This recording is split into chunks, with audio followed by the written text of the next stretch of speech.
సుమన్ టీవీలో మీ business promotions కోసం ఈ కింది నెంబర్ను సంప్రదించగలరు.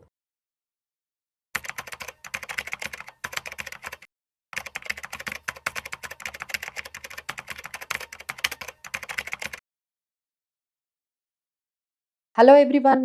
సో అందరూ కూడా ఈ మార్చ్ 31తో మనకి ఫైనాన్షియల్ ఇయర్ అనేది కంప్లీట్ అయిపోతుంది. సో ట్యాక్సెస్ గురించి అసలు ఎలా పే చేయాలి, క్యాలిక్యులేషన్ ఎలా చేసుకోవాలి, ఎందుకంటే మనకి న్యూ ట్యాక్స్ రిజిమ్ వచ్చిన తర్వాత చాలా వరకు కన్ఫ్యూజన్ అనేది మనకి క్రియేట్ అవుతూ ఉందండి. సో దాంతోపాటు ఎవ్రీ ఇయర్ న్యూ ట్యాక్స్ రిజిమ్లో స్లాబ్ రేట్స్ని కొంచెం ట్వీక్ చేయడము, మార్చడము ఇలాంటివన్నీ కూడా చేస్తుండడంతో కంప్లీట్గా అందరూ కూడా కన్ఫ్యూజన్లోకి వెళ్ళిపోతున్నారు. ఎందుకంటే మనకి రెండు ఉన్నాయండి. ఓల్డ్ ట్యాక్స్ రిజిమ్ అయితే ఇంకా స్క్రాప్ చేయలేదు, ఓల్డ్ ట్యాక్స్ రిజిమ్ అలానే ఇంటాక్ట్ గా ఉంది. దాంతో పాటు న్యూ ట్యాక్స్ రిజిమ్ ఉంది. న్యూ ట్యాక్స్ రిజిమ్ ని బై డిఫాల్ట్ చేసేశారు. అలానే ఇప్పటి వరకు మనం చూసుకుంటే ఆల్మోస్ట్ అంటే 70% అందరూ కూడా న్యూ ట్యాక్స్ రిజిమ్ కి కన్వర్ట్ అయిపోయారు. ఇంకా 30% ట్యాక్స్ పేయర్స్ మాత్రం ఇంకా ఓల్డ్ ట్యాక్స్ రిజిమ్ లో ఉన్నారండి. సో అందరూ కూడా ఆలోచిస్తుంది ఏంటంటే ఈ ఇయర్ ఏమైనా ఓల్డ్ ట్యాక్స్ రిజిమ్ ని కంప్లీట్ గా మనకి స్క్రాప్ చేసేస్తారా, తీసేస్తారా, ఓన్లీ మనకి న్యూ ట్యాక్స్ రిజిమే ఉంటుందా, ఇలాంటివి అయితే చాలా డౌట్స్ వస్తున్నాయండి. మనకి ఇంకా ఒక ఫ్యూ వీక్స్ లో బడ్జెట్ రాబోతుంది. సో అందులో ఇంకా కొంచెం క్లారిటీ వస్తుంది. బట్ మా ఎక్స్పెక్టేషన్స్ ఏంటంటే రెండు ఉంటాయండి, new tax regime, old tax regime ఉంటుంది. సో స్లోగా అందరూ కూడా కన్వర్ట్ అయిపోయిన తర్వాత, ట్రాన్స్ఫార్మ్ అయిపోయిన తర్వాతనే మనకి ఓల్డ్ ట్యాక్స్ రిజిమ్ అనేది ఒక అంటే మనకి ఇంకా యూజ్ లేకుండా చేసే పద్ధతిలోనే జరుగుతున్నట్టుగా మనకు కనిపిస్తుంది. సో అందుకనే మనం రెండు కూడా నేర్చుకుంటాము. బట్ మన కంక్లూజన్ ఏంటంటే ఎక్కువగా చాలా వరకు న్యూ ట్యాక్స్ రిజిమే అందరికీ కూడా మనకి బెనిఫిషియల్ గా అవుతుందండి. బట్ ఏంటంటే ఆ స్లాబ్ రేట్స్ ఏంటి, దాన్ని ఎలా క్యాలిక్యులేట్ చేసుకుంటారు అనేది మనం తెలుసుకుంటే అసలు మీరు ఎక్కడికి వెళ్లాల్సిన అవసరం ఉండదు. అంటే ఎవరి దగ్గరికి అంటే ట్యాక్స్ కన్సల్టెంట్ చుట్టూ తిరగాల్సిన అవసరం ఉండదు. ఇంకా సింప్లర్ అయిపోయింది, మనకి చాలా ట్రాన్స్పరెంట్ అయిపోయింది. సో ఈజీగా మనమే అర్థం చేసుకొని మనకి దాదాపుగా ఎంత ట్యాక్స్ పడుతుందో తెలుసుకున్నట్లయితే దాని తగ్గట్టుగా మనం ప్లాన్ చేసుకోవచ్చు. సో ఒక్కసారి మనం ఇక్కడ చూసుకున్నట్లయితే మీకు న్యూ ట్యాక్స్ రిజిమ్ మనకి ఈ స్లాబ్ రేట్స్ అనేవి మీకు కనిపిస్తూ ఉంటాయి. సో మనకి ఫైనాన్షియల్ ఇయర్ అనేది మనకి April 1, 2025 నుంచి 31 March 2026 అంటే ఈ 12 months లో మీరు సంపాదించింది ఏదైనా ఉండొచ్చు అండి. బిజినెస్ ఇన్కమ్ ఉండొచ్చు, లేకపోతే మీకు క్యాపిటల్ గెయిన్స్ ఉండొచ్చు, శాలరీ ఇన్కమ్ ఉండొచ్చు, అలానే మీకు పెన్షన్ ఇన్కమ్ ఉండొచ్చు, లేదు అంటే ఇంట్రెస్ట్ డివిడెండ్స్ ఇన్కమ్స్ ఉంటాయి, అలానే క్యాపిటల్ గెయిన్స్ అంటే మీరు ఏమైనా మీరు పొలాలు కానీ, ఇల్లులు కానీ, ఏమైనా షేర్స్ కానీ, మ్యూచువల్ ఫండ్స్ కానీ ఏమైనా అమ్మినా క్యాపిటల్ గెయిన్స్ ఉండొచ్చు.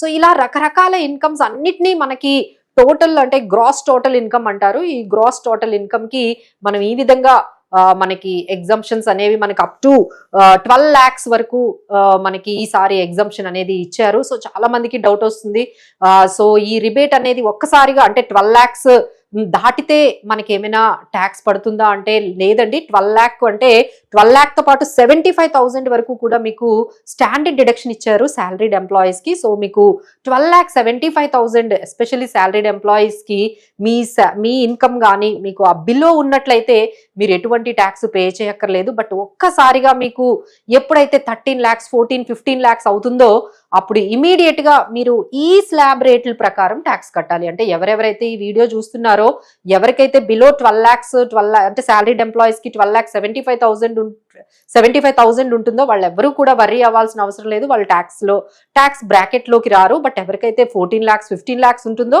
వాళ్ళైతే ఇక ఇలా పే చేయాల్సి ఉంటుందండి.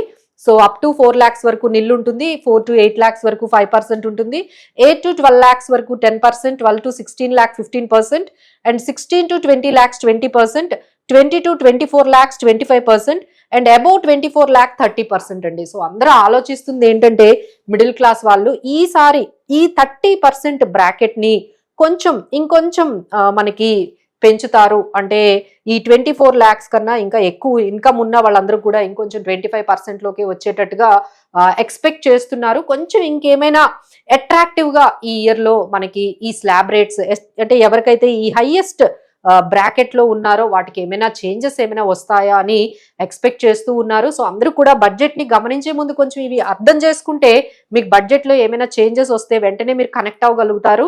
ఎవరికి ఎంత బెనిఫిట్ వచ్చిందో మీకే తెలిసిపోతుంది. సో ఒక్కసారి అయితే ఈ స్లాబ్ రేట్స్ అయితే మీరు గుర్తుపెట్టుకోండి. సో దాన్ని బట్టి ఇంకేమేమి చేంజెస్ వస్తున్నాయో, ఈ స్లాబ్ రేట్స్ లో ఏం చేంజెస్ తీసుకొస్తున్నారో మనం బడ్జెట్ లో చూడొచ్చు. సో ఇప్పుడు ఇది మనం ఈ చూస్తున్నది ఓల్డ్ ట్యాక్స్ రిజీమ్ అండి. సో ఓల్డ్ ట్యాక్స్ రిజీమ్ గురించి కూడా ఇప్పుడు కొంతమంది ఇంకా అంటే వాళ్ళకి ఏటీసీ, ఏటీడీ అంటే మనకి హెల్త్ ఇన్సూరెన్స్లు, తర్వాత హోమ్ ఇన్సూరెన్స్, ఏదైనా ఇంట్రెస్ట్ పేమెంట్లు చేస్తూ ఉంటే ఇంకా వాళ్ళు ఓల్డ్ ట్యాక్స్ రిజీమ్ వైపు కూడా చూస్తున్నారండి. ఇప్పటికీ 30% ఇంకా ఓల్డ్ ట్యాక్స్ రిజీమ్లోనే ఉన్నారు.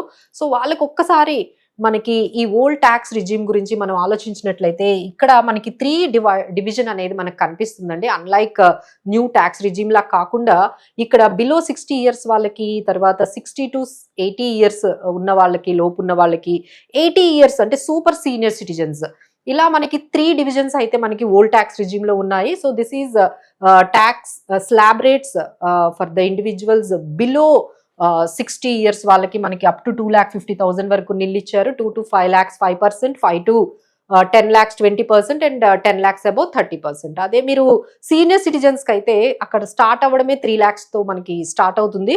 సూపర్ సీనియర్ సిటిజన్స్ కి అయితే అప్ టు 5 lakhs వరకు ఎటువంటి ట్యాక్స్ ఉండదు. సో న్యూ ట్యాక్స్ రిజీమ్ లో ఏంటంటే మనం ఎలాంటి డిడక్షన్స్ క్లెయిమ్ చేయడానికి ఉండదండి. ఐదర్ మీరు తీసుకున్న ఇన్సూరెన్స్ పాలసీలు కానీ, లేకపోతే మీరు కడుతున్న ఈ ఈఎంఐలు, హోమ్ లోన్ మీద ఈఎంఐలు ఇంట్రెస్ట్లు కానీ, అలానే తర్వాత మనకి హెల్త్ ఇన్సూరెన్స్ ప్రీమియంలు కానీ, హెచ్ఆర్ఏలు కానీ ఎటువంటివి మనము న్యూ ట్యాక్స్ రిజీమ్ లో క్లెయిమ్ చేసుకోవడానికి ఉండదు. బట్ ఓల్డ్ ట్యాక్స్ రిజీమ్ లో యూ కెన్ క్లెయిమ్ ఈ స్టాండర్డ్ డిడక్షన్స్, తర్వాత 50,000 తో పాటు ఈ డిడక్షన్స్ ఏవైతే ATC, ATD, ATG, HRA, LTA ఇవన్నీ కూడా మనము ఓల్డ్ ట్యాక్స్ రిజీమ్ లోని మనకి క్లెయిమ్ చేసుకోవచ్చు. So that is the major difference మనకి ఓల్డ్ ట్యాక్స్ రిజీమ్ కి, న్యూ ట్యాక్స్ రిజీమ్ కి. న్యూ ట్యాక్స్ రిజీమ్ లో అయితే మనం ఎలాంటి డిడక్షన్స్, ఎగ్జంప్షన్స్ తీసుకోవడానికి ఉండదు న్యూ ట్యాక్స్ రిజీమ్ లో. ఓల్డ్ ట్యాక్స్ రిజీమ్ లో అయితే మనం చెప్పినట్టుగా ఈ మొత్తం ఏటీసీ, ఏటీడీ, ఏటీఏ ఇవన్నీ కూడా మనం డిడక్షన్స్ తీసుకోవచ్చు. బట్ ఏంటంటే ఇక్కడ మీరు గమనించినట్లయితే చూడండి, అసలు 5 to 10 lakhs 20%, 10 lakhs above 30%. But new tax slab rates అయితే మనం ఇంకొంచెం ఎక్కువ బెనిఫిట్స్ కనపడుతున్నాయండి. సో మాక్సిమం చాలా వరకు మీకు న్యూ ట్యాక్స్ రిజీమే బెనిఫిషియల్ గా ఉంటుంది. బట్ ఎందుకైనా మంచిది మీరు రెండు పెట్టుకొని, ఇక్కడ మేము చెప్తున్నట్టుగా రెండు మీరు ఫాలో అయినట్లయితే ఏది మీకు బెనిఫిషియల్ గా ఉందో దాన్నే మీరు చూస్ చేసుకోవచ్చు. Thank you.